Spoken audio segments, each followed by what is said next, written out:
大家好，欢迎来到快乐手工。前几天呢，在网上买了一个活页夹哈，今天呢就寄到了。去年呢做了一本手账本，我每年都要做嘛，就用的差不多了。新的一年要给自己呢做一本新的。这个活页夹的尺寸呢是一个 A5 的，也挺便宜哈。年底嘛，他们好像做文具啊这些都挺便宜。这个呢好像3块多钱。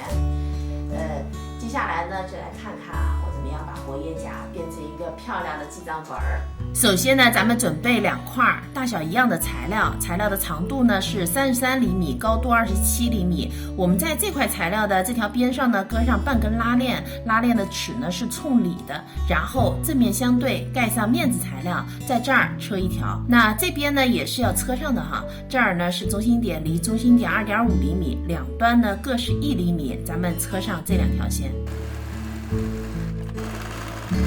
刚才忘记和大家说了哈，我们车拉链的时候呢，两端要留1厘米是不车的。这边我们需要修剪一下，然后呢，把材料翻到正面，熨烫平整，在刚才车过的位置上呢，再车一个2毫米的窄边。接下来呢，我们准备2块材料，尺寸呢是跟刚才一样的，在其中一片上呢烫了180克的铺棉，那这片上呢做了一个小口袋，在中心位置上车上一个布判，待会儿要在布判上我们装上暗扣。我把这2块材料呢正面相对，在这儿呢车上一条线，这边呢夹上另外的半根拉链，拉链的齿呢也是冲里的，我们也是车上一条线。现在呢2份我都车好了，咱们装上拉链头，然后呢把它折过来，车上这2条线，两侧车好后呢，把它翻到另一面，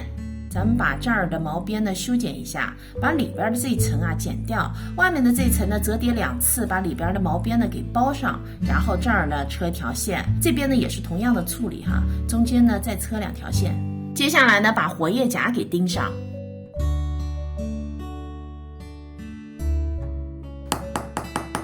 然后我们装上内芯，咱们的记账本呢就做完了。